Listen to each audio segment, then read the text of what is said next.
இந்த சிறப்பு விருந்தினர்களுடைய சிறப்பான பேச்சை கேட்க வந்திருக்கும் அனைவருக்கும் கொலைகளா பகுதி தமிழருடைய சார்பாக வணக்கங்களையும் நன்றியையும் தெரிவித்துக் கொள்கிறேன். இது போன்ற மேடைகள் அமைவது மிக மிக அரிது.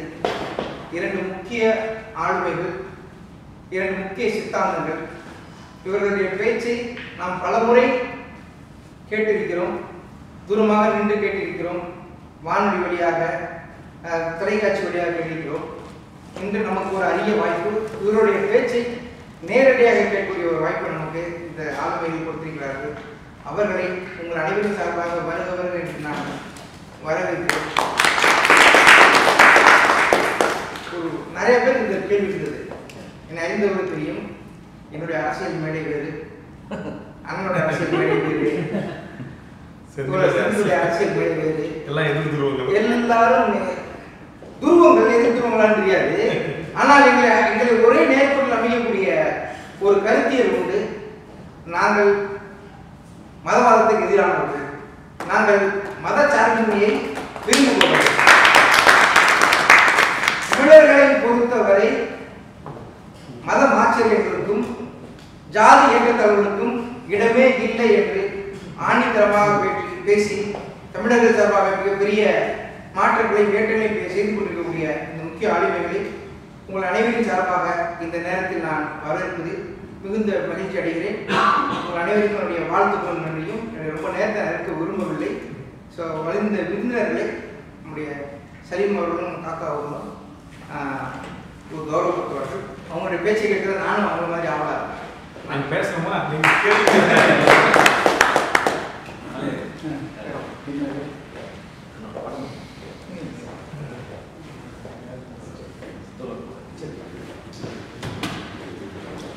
போடுங்க ஆளுங்க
செந்தில் அவர்கள் தமிழர்களுடைய 2 முக்கியமான குணங்கள் மானமும் அறிவும் திராவிடத்தினுடைய அடிப்படை தத்துவமும் கூட, தமிழர்களுடைய தனி குணமும் கூட, அதை பற்றி சிறப்பாக நம்முடைய தோழர் செந்தில்வேல் அவர்கள் மானமும் அறிவும் தமிழர்களுக்கு மட்டுமல்ல மனிதர்களுக்கும் ஒரு அழகு எவ்வளவு முக்கியம் என்பதை விவரித்து பேசுவார்கள்.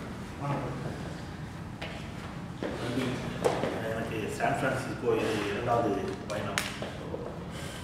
அபு சொன்ன மாதிரி சிறப்பான ஒரு இஸ்லாமியர், அதை பற்றி பார்த்த ஆசிரியர், கட்சியால் அவர் அஇஅதிமுக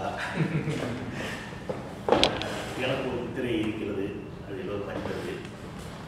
ஸோ இதை தாண்டி எல்லாரும் ஒருங்கிணைஞ்சிருக்கிறோம் அப்படின்னா மனிதநேயம், சமூக நீதி, இனமான உணர்வு, மொழி உணர்வு, இதெல்லாம் தான் நம்ம இங்கே ஒருங்கிணைத்திருக்கிறது. மீண்டும் ஒரு முறை நல்ல ஒரு செடிக்கு உணவு மட்டுமல்ல, வயிற்றுக்கும் ஒரு அழகான சுவையான பிரியாணியோடு இந்த முறை நம்ம இங்கே ஒருங்கிணைத்திருக்கிறார் அபு. ஸோ அபு அவர்களுக்கு நன்றி, சலீம் அவர்களுக்கு நன்றி, எல்லா தொடர்களுக்கும் நன்றி. செந்தில் வேல் முருகன், இது ஆதி அந்தமாக அந்தாதி அப்படிம்பாங்க. அந்தாதினா தமிழில் ஒரு சொல்லியுடைய அந்த முடிவு அப்படிங்கிறது இன்னொரு சொல்லுடைய தொடக்கமாக இருக்கும். ஸோ ஒரு அந்தாதியை கூட நாங்கள் இங்கே அமர்ந்திருக்கோம். 2 வேல்களும் கூர்மையானவை, அதை விட மிக முக்கியமாக விலை போகாதவை. ரொம்ப 2 வேல்களும் என்றைக்கும் சமூக நீதியையும் மத நல்லிணக்கத்தையும் சாதிய நல்லிணக்கத்தையும் தமிழ் மொழிக்கான வளர்ச்சியையும் அதற்கு இடையூறாக இருப்பவரை தொடர்ந்து இந்த இரண்டு வேல்களும் கருத்தியலால் கூர்மையாக தாக்கிக் கொண்டே இருக்கும் அப்படிங்கிற உத்தரவாதத்தை என்னுடைய அருமை சகோதரர் தோழர் வேல்முருகனுக்கும் சேர்த்து நான் வந்து அந்த உத்தரவாதத்தை தந்துட்டு நான் சப்ஜெக்டுக்கு உள்ள போகிறேன். சும்மா கொஞ்சம் நேரம் பேசுவோம். அவங்க நீங்கள் உங்களுடைய கேள்விகளை வைங்க. அதுக்கு அடுத்து தோழர் அப்படியே கருத்து வைப்பார். மாணவன் அறிவும் அப்படின்னு ஒரு தலைப்பை எடுத்தோம். தோழர் தலைப்பு கேட்கின்ற பொழுது என்ன வைக்கலாம் அப்படின்னு சொல்லிட்ட பொழுது நான் தான் வந்து ஒரு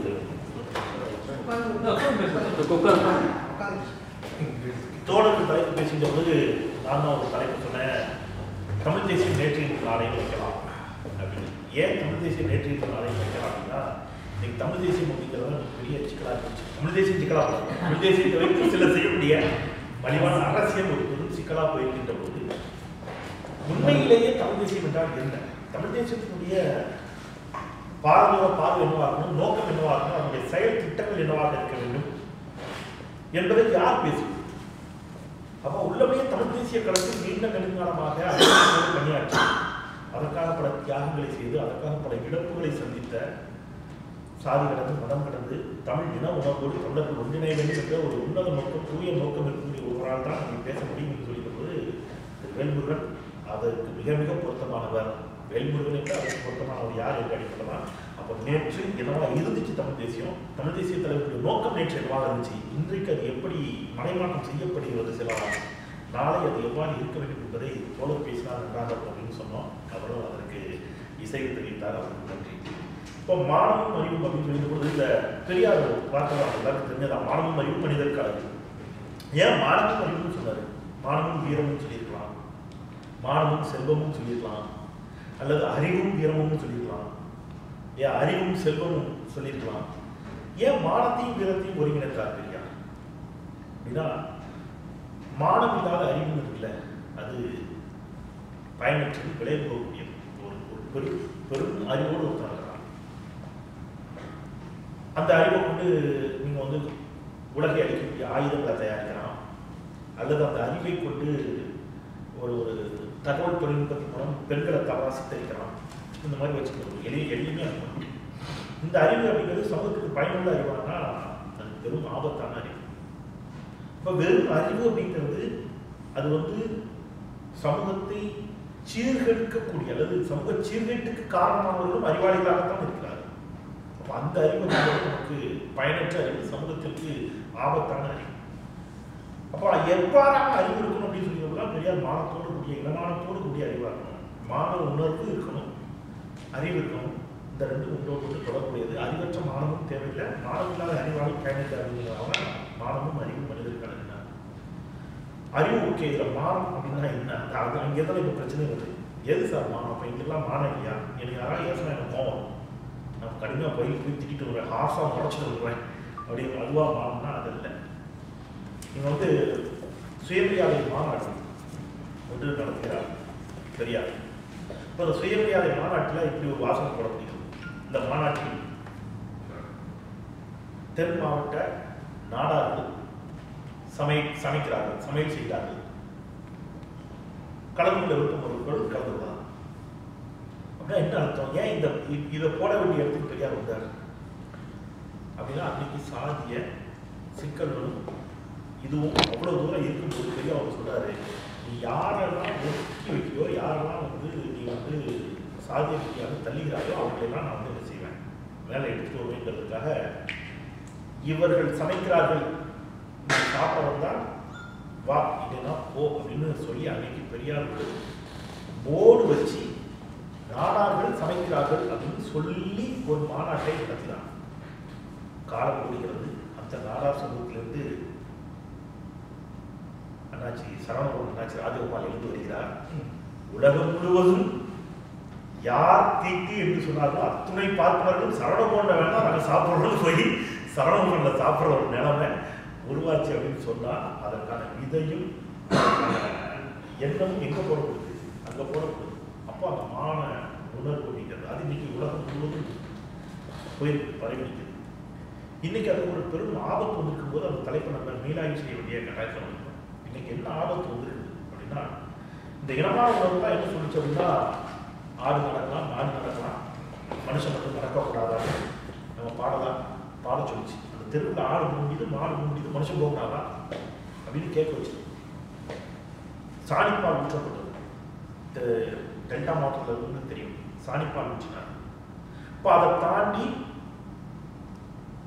பிறப்புக்கும் எல்லா உயிருக்கும் வந்து சொல்லிட்டு போயிட்டா, ஏன் அது இல்லை, எங்கே இருந்து வந்து எல்லாரும் தலையிலாத்தானே பிறக்கிறான், யாரா தலையில இருந்து பிறக்கிறான்னு கேட்டு, அப்போ நீ வந்து என்னுடைய அறிவை தாண்டி எனக்கு நீ செக் நிறைய வைக்கிற, என்னெல்லாம் செக் வைக்கிற, சமஸ்கிருத பிரச்சாரம் டாக்டர் அப்படிங்கிற, என்னை கோயிலுக்குள்ளே விடம் இருக்கிறேன், என்னை தெருக்குள்ளே விடம் படிக்கிறேன், என்னை பள்ளிக்கூடத்துக்குள்ளே விடம் இருக்கிறேன்னு சொல்லிட்ட போது, தமிழ்நாடு தான் முதல்ல சுதந்திர இந்தியாவில் ஒரு அரசியல் சட்ட திருத்தத்திற்கு முதல் புள்ளி வைத்தது தமிழ்நாடு. எது? இடஒதுக்கீட்டிற்கான அரசியல் சட்ட திருத்தம். அது நம்ம மேலோட்டமா அப்படிதான் தரும். தீண்டாமை ஒரு பெரும் பாவங்கிறத அக்செப்ட் பண்ண வைக்கிறதுக்கே பெரிய போராட்டம். அந்த போராட்டத்தின் மூலமாக தான் சட்ட திருத்தத்தில் சில மாற்றங்கள் வந்துச்சு. அந்த மாற்றங்கள் தான் நமக்கு இடஒதுக்கீட்டை ஒழிச்சது. அந்த இடஒதுக்கீட்டு தான் இன்னைக்கு நம்ம எல்லாரையும் இங்கே கொண்டு வந்து உட்காந்து வச்சிருக்கு. இது வந்து வெறும் வேலை சார்ந்த வேலை வாய்ப்புக்கான ஒன்று அல்ல, இது இனமான உணர்வுக்காக நடத்தப்பட்ட போராட்டம். ஆனால் இந்த இனமான உணர்வுக்காக நடத்தப்பட்ட இந்த சமூக நீதி போராட்டம் இன்னைக்கு ஒரு பெரும் சிக்கலை சந்திச்சுட்டு இருக்கு. என்ன சிக்கல்னா, யாரெல்லாம் இடஒதுக்கீட்டின் மூலம் பலம் பெற்று வந்தார்களோ அவனா இன்னைக்கு இடஒதுக்கீட்டு தான் பேசுறாங்க. கல்லூரிகளுக்கு போறேன் தமிழ்நாட்டில், அந்த கல்லூரிகளுக்கு போகும்போது அந்த கல்லூரி மாணவர்கள் கேட்கிறார்கள், எதுக்கு சார் இடஒதுக்கீடு, ஏன் சார் இடஒதுக்கீடு? இப்போ நான் வந்து ஒரு மாணவியை வேலைக்கு அழைக்கிறேன் நாகப்பட்டினத்தில். அது ஒன்று இந்த கேள்வியை கேட்ட உடனே 1,00,000 மாணவர்களை நான் சந்தித்தேன். தமிழ்நாடு அரசு மாபெரும் தமிழ் கனவு ஒரு நிகழ்ச்சி நடத்துனாங்க. 1000 கல்லூரிகள், 100 கல்லூரிகள், 1,00,000 மாணவர்களை சந்திக்கிறது திட்டம். நானும் ஜெயரஞ்சனும் தான் அதில் மிக அதிகமான கல்லூரிகளில் பேசியவர்கள். எல்லா கல்லூரியிலும் இந்த கேள்வி கேட்கப்படும், எல்லாரும் சமம் சொல்லுங்க, அப்படியே இடஒதுக்கீடு. அப்போ அந்த பெண்ணை வேலைக்கு அழைக்கிறேன். அருமையான கேள்வி, கை கொடுமா அப்படின்னு கையை நிற்கிறேன். அந்த பொண்ணு கையை நிறுத்தி நான் டக்கு கையை பின்னாடி நிற்கிறேன். இல்லைம்மா, நீ என்ன சாதின்னு தெரியாமல் அந்த பொண்ணு கை கொடுக்குறது எனக்கு சேரம். நீ வந்து உன் சாதி என்னன்னு சொல்லு, நீ என்னை விட கூடுதல் சாதியாக இருந்தா அல்லது எனக்கு சமமான சாதியாக இருந்தால் நான் கேள்வி கொடுக்குறேன், இல்லைன்னா எனக்கு கை கொடுக்குறது கொஞ்சம் சங்கமாக இருக்கணும். அந்த பொண்ணு முகமாக மாறிடுச்சு. உடனே நான் திருப்பி கையை நீட்டி இல்லை ஒரு கை கொடுத்து கையை கொடுத்து பாராட்டிட்டு சொன்னேன், ஒரு நிமிடம் நான் விளையாட்டுக்கு ஒரு பேச்சுக்கு நீ கை கொடுக்க உன்னை வந்து என் கையை எடுத்து விட்டு நான் உன்னை தொட்டு கை கொடுப்பதில் எனக்கு சிரமம் இருக்கிறது, என்ன சாதி கேட்டோன்னு நம்ம மனசு சுருட்டுச்சு. இல்லை, இதை தான் உன் தாத்தனுக்கு என் தாத்தனுக்கு என் பாட்டிக்கு 2000 வருஷமாக பண்ணிக்கிட்டு இருந்தா. இடஒதுக்கீடு என்பது சாதியை வளர்ப்பதல்ல. 10 பேர் வெளியில் நிற்கிறான் பள்ளிக்கூடத்துக்கு உள்ள, ஏன்டா நீங்க எல்லாம் வெளியில் நிற்கிறீங்கன்னு கேட்குறாங்க. நாங்களாம் இந்த சாதியா, அதனால எங்களை உள்ள விடலையாங்கிறாங்க. இந்த சாதி என்ற காரணத்துக்காக உள்ள விடலையா? அப்போ இந்த சாதிக்காரமாக தான் உள்ள போகணுங்கிறதுக்காக கொண்டு வரப்பட்டு தான் என்னது இடஒதுக்கீடு. ரொம்ப சிம்பிள் ஆச்சு. அப்போ கேட்குறாங்க, யார் நம்ம நீ இந்த சாதியா, உடனே தானே உள்ள விட மாட்டேங்காங்க, நீ வா, நீ உடனே உள்ள விட மாட்டேங்காங்க, நீ வா. அப்போ யாரெல்லாம் உள்ளே அனுமதிக்க மறுக்கப்பட்டாலோ அவர்களை அடையாளம் கண்டு கொள்வதற்காக இடஒதுக்கீடு கொண்டு வரப்படுச்சு. ஒரே ஒரு தலைமுறை படித்து ஃபேனுக்கு கீழே வந்து உட்கார்ந்தோம்னா இடஒதுக்கீடு எதிராக நீங்கள் பேசுறீங்களாமா, இனமான உணர்வு எங்கேயோ போய்விட்டு அப்படின்னு அந்த குழந்தைங்களுக்கு கேட்கும்போது அதுக்கு ஒரு சின்ன புரிதல் ஏற்படும். இந்த மாணவ உணர்வை மறுபடிக்க செய்வதற்கு என்னதான் நடக்குதுன்னு கேட்டீங்கன்னா, இந்த மாணவ உணர்வை முக்கிய தலைவர்களுடைய பின்பங்கள் அடித்து உடைக்க முடியும். ரொம்ப முக்கியமான செய்தி. இப்போ பெரியார் இந்த இனமான உணர்வை ஊட்டினார் அப்படிங்கிறது நம்ம எல்லாருக்கும் தெரியும். பெரியார் மட்டுமல்ல, பலருக்கும் அந்த கண்டிஷன் ஓகே. ஏன் வந்து திராவிட இயக்கத்தை மட்டும் தமிழ்நாட்டை புரிய வைக்க முடியாது, ஏன் தமிழ்நாடு மட்டும் அதிகமாக புரிய வைக்க முடியாது அப்படின்னா, இந்தியாவில் எத்தனையோ கட்சிகள் இருக்கு. கம்யூனிஸ்ட் கட்சியுடைய பிரதான கொள்கை என்ன? கம்யூனிஸ்ட் கட்சியுடைய பிரதான கொள்கை முதலாளித்துவ இது, ரைட். காங்கிரஸ் ஏன் தோன்றியது?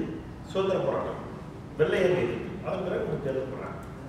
இப்போ விசிகாட்ட கேட்டீங்கன்னா சாதிய ஒழிப்பு, இல்லையா? அது விசிகாவுடைய பிரதான கொள்கை. பாஜக கேட்டீங்கன்னா ஹிந்துத்துவத்தை நிறுவுவது, சனாதனத்தை நிறுவுவது அவங்களுடைய கொள்கை. இந்தியாவில் ஒரே ஒரு கட்சி தான் முதல் முறையாக ஒரு இயக்கமும் ஒரு கட்சியும் வருது. தன்னுடைய முழுநேர வேலையை ஆரிய எதிர்ப்பு பார்க்க. அது வரைக்கும் இந்தியாவின் எல்லா துறைகளிலும் ஆரியர்களும் பார்ப்பனர்களும் கொலை வச்சுக்கிறாங்க. இவன் பக்கா பதறான், என்ன எதிர்க்கிறது மட்டும் ஒரு வேலையா? ஏன்னா அப்படி வரீங்க? சரி, உங்களுக்குலாம் அறிவே கிடையாதுன்னு நான் சொல்லி வச்சிருக்கேன். உங்களால் ஆட்சி செய்ய முடியாது, உனக்கு ஒன்றும் தெரியாது நான் சொல்லியிருக்கிறேன். அதெல்லாம் கிடையாது, உங்களால் முடியும்னு ஒருத்தர் வர்றான். இப்ப இவங்க வெற்றியும் பெற்று விடுகிறாங்க. அங்கதான் அவங்களுடைய பதட்டம் அனைத்தும் ஆரம்பித்தது. துக்ளக் பத்திரிகை எந்த ஆண்டு ஆரம்பிச்ச ஒரு பிரச்சனை எல்லாம் துக்ளக் பத்திரிகை 1969 அண்ணா மறைகிறார். அண்ணாவோட அந்த இயக்கம் அழிந்து போகுதுன்னு நினைக்கிறாங்க. கலைஞர் எரிச்சு வந்த உடனே இனி நமக்கு நிறைய வேலை இருக்குது, முழு நேரமாக திராவிட இயக்கத்தை இருக்கக்கூடிய வேலையும் தேவையும் நமக்கு இருக்கிறதுன்னு துக்ளக் சோ என்ன செய்யறாரு? துக்ளக் ஆரம்பிக்கிறார். இந்த இனமான உணர்வை நமக்கு நிறுத்தி விட்டது திராவிட இயக்கம் என்பதற்காக எப்படியெல்லாம் அவருக்கு வேலை செஞ்சாங்க அப்படிங்கிறது கேட்டீங்கன்னா நீங்க வந்து அதிர்ந்து போயிடும். நான் தமிழ்களை தொடர்ந்து பார்க்கும்போது சின்ன சின்ன திரைப்பட வசனங்களில் கூட அது எதிர்ப்பு. நான் சம்சாராத் மின்சார படத்தில் வந்து ஒரு டைலாக் எல்லாருக்கும் சொல்லியிருக்கேன். வீட்டை கோடு கிழிச்சு இந்த பக்கம் அம்மையப்ப முதலியார், இந்த பக்கம் ரகுவரன். ஒரு சலவை தொழிலாளி துணியை வெடிச்சு கொண்டு வருவார். பாதம் பிரிச்சாச்சு. இப்போ இந்த பக்கம் பையன், அந்த பக்கம் அப்பா. ரகுவரன் போய் அவர் கொடுப்பாரு. ரகுவரன் பாப்பாரு, இதா 17 ரூபாய் 50 காசு நான் தந்துடுறேன், மீதி 17 ரூபாய் 50 காசை எதிர் போர்ஷனில் இருக்கிறவங்க போய் வாங்கிக்கும். உடனே அவருக்கு வருவார் விசிட்டர், ஐயா அவர் விசு காமிக்குமார், யாருப்பா கோபி அப்படின்னா சலவை தொழிலாளி அப்படின்னா துணி எடுத்து கொடுக்குறோம் சாமி. சரி என்ன சொல்லு, காசு சரி கொடு அப்படிப்பார். இல்லையா நீங்கள் தான் எனக்கு தரணும். எவ்வளவு? 17 ரூபாய் 50 காசு. என்னன்னா லிஸ்ட்டை வாசி கொடுக்கணும். அவர் லிஸ்ட்டை வாசிப்பார் அந்த தொழிலாளி. டே பைசா, தெரி காட்டன் பேண்ட், தெரி காட்டன் ஷர்ட்டு, தெரி காட்டன் பேண்ட், தெரி காட்டன் ஷர்ட்டு வாசிக்கிட்டே வருவார். உடனே விசு வாசி வந்து திரும்பி பார்ப்பார். உங்கள் வாகை சந்திரசேகர் இருப்பார். சிவா அப்படின்பார். அப்பா நான் காக்கி பேண்ட் காக்கி சட்டப்பா, யூனியன் ஒப்பந்தப்படி கம்பெனிலே வெளுத்து கொடுக்குறாங்க. பாரதி அப்படின்பார், சின்ன பையன் வந்தாப்பா. அப்பா நான் ட்ரௌசர் சட்டதாப்பா, நானே வீட்டில் துவச்சுக்கிறேன்ப்பா. கோதாவரி அப்படின்பாரு, அந்த அம்மா நான் பேண்ட் சட்டை போகிற பழக்கமே இல்லைங்க, சேரை தான் கேட்குறீங்க. அடுத்தது ஒரு டைலாக் சொல்றாரு. டைலாக் யாருக்கா ஞாபகம்? 67 விட்டுட்டாரு. நான் 1967 பேண்ட் போனதையே விட்டுட்டேன். போய் 1967 ஏன் 1966 இல்லை? ஏன் 1965 இல்லை? மிகச்சரியாக அதை சொல்லணும். அவர்கள் எண்ணத்திலிருந்து அதை சொல்லணும் என்றால் ஆரிய எதிர்ப்பை, பார்ப்பனிய எதிர்ப்பை பேசிய ஒரு சூத்திரன் தமிழ்நாட்டின் முதலமைச்சர் ஆகிவிட்டான். நான் இன்னைக்கு பேண்ட் போட மாட்டேன்.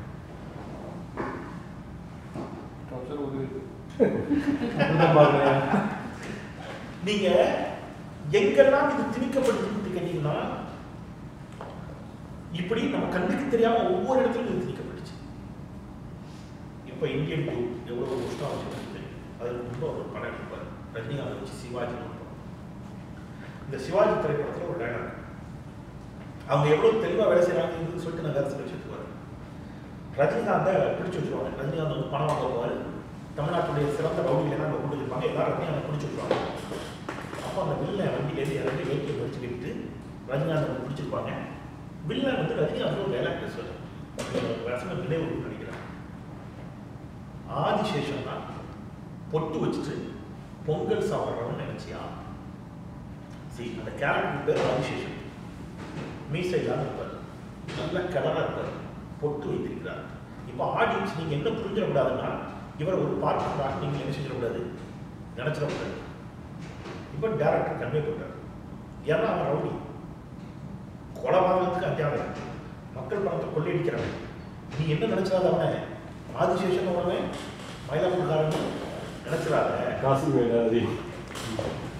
ஆதிசேஷன் தான் பொட்டு வச்சுட்டு பொங்கல் சாப்பிட்றோம்னு நினைச்சா ஆதிடா, காசி விடாது. அப்போ நான் வந்து இதை கேட்டேன், ஏன் இந்த வேலை வைக்கணும்? ஆதினா கருவாடு மீன் காசு மேலே செலுத்திட்டு நினைச்சாடா? ஆதிசேஷன் தான், மயிலாப்பூர் ஆதிசேஷன் வைக்கலாம் இல்லை? ஆதிசேஷன் தான், நங்கடலூர் ஆதிசேஷன் வைக்கலாம் இல்லை? ஏன்னா பொது புத்தியில் உங்களுக்கு ஒன்று என்ன செய்யப்பட்டிருக்கிறது, உரைய வைக்கப்பட்டிருக்கிறது. அதை அந்த திரைப்படத்தின் மூலமாக நமக்கே தெரியாமல் செஞ்சுட்டே இருப்பான், கொண்டு போயிட்டே இருப்பான். இப்படி துக்ளக் சோட ஆரம்பிச்சு இன்னைக்கு சமூக வலைத்தளங்களில் தொடங்கி இப்போ இந்தியன் கூட ஒரு பேனர். அந்த பையன் ஒரு வட சென்னை பையனுடைய லுக்கு, அந்த ஹேர் ஸ்டைல், அதெல்லாம் கருப்பாக இருப்பான். பார்க்கும்போதே தெரியும் அவன் லாங்குவேஜ் ஒரு பியூர் வட சென்னை லாங்குவேஜ். அவன் வந்து இந்த இந்தியன் தாத்தாட்டா, இந்தியன் படம் பார்த்தவங்களுக்கு தெரியும், இந்தியன் தாத்தாட்டா சாத்த